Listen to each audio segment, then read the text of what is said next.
안녕하세요. 앞서 소개드린 암흑검사 1권에 이어서 오늘은 암흑검사 2권을 소개해드리겠습니다. 이 책은 카카오페이지와 CJ ENM이 주최한 제2회 추미스, 즉 추리 미스테리 스릴러 소설 공모전에서 우수상을 수상한 작품으로 현직 검사가 직접 쓴 스릴러 소설로도 화제가 되었습니다. 작가 서아람은 서울대학교에서 법학을 전공하고 현직 검사로 활동하며 이 소설을 썼습니다. TVN 퀴즈 온 더 블럭에 검사 1호로 출연했었고 지금은 변호사로 일하며 글을 쓰고 계십니다. 이 책을 통해 작가는 현실 세계와 상당히 닮은 세상을 현직 검사의 눈으로 그리고 있습니다. 편견과 아집에 사로잡힌 법 집행자와 권력의 눈이 먼 정치인들의 이야기를 생생하게 그려냈습니다. 전편인 암흑검사 1권은 13세 초등학생 김별아양 살인 사건을 중심으로 주인공 강한 검사와 그 주변으로 벌어지는 이야기들이 펼쳐졌습니다. 강한 검사는 김별아양 사건 1년 뒤 염산 테러를 당하여 두 눈을 실명하게 되어 제목처럼 암흑에 갇힌 것과 같은 처지가 되어 암흑검사가 되고 말았습니다.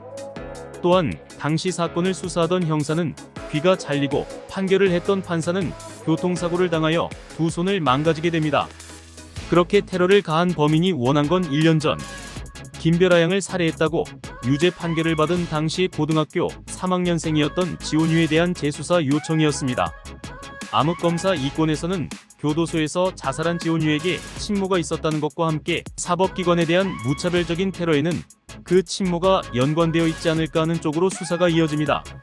그런데 수사가 진행되면 될수록 정체를 알 수 없는 또 다른 남자가 용의 선상에 있다는 걸 강한 검사는 밝혀냅니다.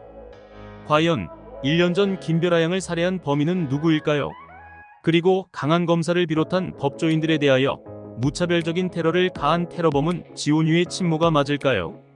암흑검사 2권도 1권과 마찬가지로 600페이지가 넘는 분량으로 엄청난 두께를 자랑합니다. 그러나 여러 독자들로부터 현실감 있는 스토리, 숨막히는 심리 싸움, 머뭇거림 없는 전개, 모든 것이 완벽하다는 극찬을 받은 것처럼 재밌게 빨리 읽을 수 있었습니다.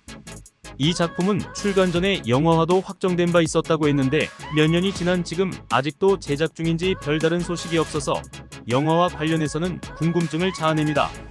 조금 더 기다리면 좋은 영화나 드라마로 나타나지 않을까 기대해봅니다. 1편에서 처음에는 악연으로 만나서 티격태격하다가 시각장애인이 된 강한의 활동보조인이자 수사보조 역할을 맡게 된 소원은 2편에서도 검사 강한과 환상의 호흡을 보여주면서 사건 해결의 감초 역할을 해냈습니다. 이야기의 결말에서 범인이 자동차를 해킹하여 원격으로 제어하는 가운데 겨우 위기를 벗어났지만 법의 심판을 받아야 할 대상들이 오히려 법의 테두리 안에서 자신들의 안위를 지키는 부분들은 개운치 못한 결말이라 아쉽기도 합니다. 혹시 암흑검사 3편, 4편도 염두에 둔 작가님의 포석일까요? 어쩌면 우리 사회가 암흑사회라서 그에 걸맞게 암흑검사와 비슷한 시리즈는 계속 이어질지도 모르겠습니다. 법 집행자는 편견과 아집에 사로잡히면 두 눈이 멀고 두 귀가 다친 것과 같다는 교훈을 일깨워주는 작품 암흑검사 2권이었습니다. 다음에 또 더 재밌고 의미 있는 책 이야기로 돌아오겠습니다. 감사합니다.